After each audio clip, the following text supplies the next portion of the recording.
शिवसेना उद्धव बाळासाहेब ठाकरे पक्षाच्या प्रचार गीतावरून निवडणूक आयोगानं नोटीस पाठवली। प्रचार गीतामधून जय भवानी शब्द काढणार नाही असा ठाकरे यांनी ठणकावून सांगितलेलं आहे। आमच्या आधी मोदी आणि शहांवर कारवाई करा असं ठाकरेंनी म्हटलंय।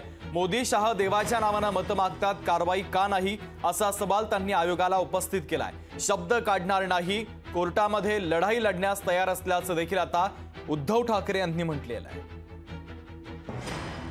ते गीत जे आम्ही तुमच्या माध्यमातून जनतेसमोर गेलं होतं, त्या गीतामध्ये त्या गाण्याचा जोश एक वाढतोय आणि त्याच्यात बॅकग्राऊंडला ज्याला आपण कोरस म्हणतो किंवा बॅकग्राऊंड म्हणतो त्याच्यात जय भवानी जय शिवाजी ही घोषणा आहे। ही घोषणा आहे आणि त्या घोषणेमधल्या जय भवानी हा शब्द काढा हा निवडणूक आयोगाचा आम्हाला लेखी फतवा आलेला आहे। आम्ही कोणत्याही परिस्थितीत जय भवानी हा शब्द काढणार नाही।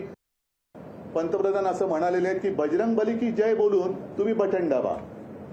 अमित शाह म्हणाले की तुम्ही आम्हाला मत द्या, आम्ही तुम्हाला रामलल्लाचं दर्शन घडू। आम्ही सुद्धा राम भक्त आहोत, आम्ही सुद्धा हनुमान भक्त आहोत। निवडणूक आयोगाला आम्ही त्यावेळेला हेही सांगितलं होतं आपल्याच माध्यमातून की जर हे त्यांना तुम्ही परमिशन त्यांना देत असाल तर मग उद्या आम्ही हर हर महादेव बोललो किंवा जय भवानी जय शिवाजी ते आम्ही बोलणारच, ते कोणी थांबवू शकत नाही। तर तुमचा आक्षेप असता कामा नये। दरम्यान चित्रा वाघ यांनी या संदर्भात महत्त्वाची प्रतिक्रिया दिली आहे। चित्रा वाघ यांची प्रतिक्रिया आपण ऐकूया।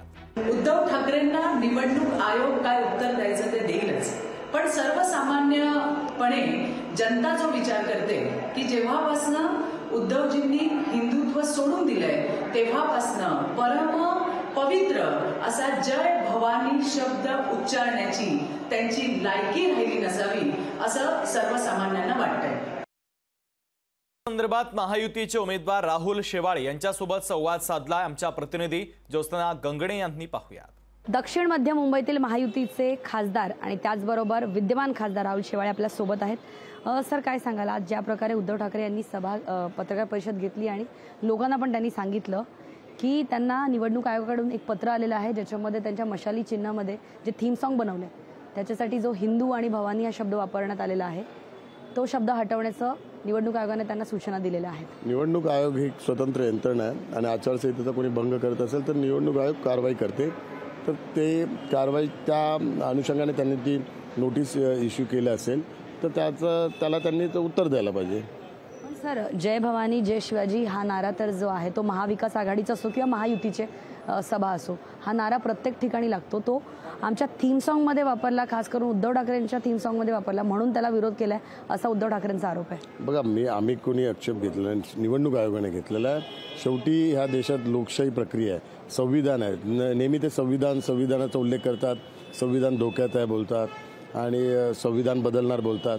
आता त्याच संविधानाने निवडणूक आयोगाला नियुक्त केलेलं आहे, त्याच संविधानाच्या माध्यमातून लोकशाही मार्गाने निवडणूक होत आहे, त्याच संविधानाच्या माध्यमातून निवडणूक आयोग हा आचारसंहिताचा भंग कोण करत असेल तर कारवाई करतात। तर ते संविधानच पाळतात। तर त्यांनी जर संविधानाचा नेहमी उल्लेख करतात तर हे संविधानाच्या नुसार होत असेल तर त्या गोष्टीला त्यांनी विरोध करायला नाही पाहिजे। निवडणूक आयोग एक स्वतंत्र यंत्रणा आहे, ते त्यांचा निर्णय घेतात आणि त्यानुसार त्यांनी कारवाई केली। जर त्यांना आमच्या पण प्रचारात कुठे आक्षेप होत असेल तर त्यांनी आम्ही जर आचारसंहितेचा भंग केला तर ते कारवाई करू शकतात। व्हिडिओ लालचंदसह ज्योत्सना गंगणे, लोकशाही मराठी, मुंबई। लोकशाही मराठी ऐका, पहा, जागरूक रहा।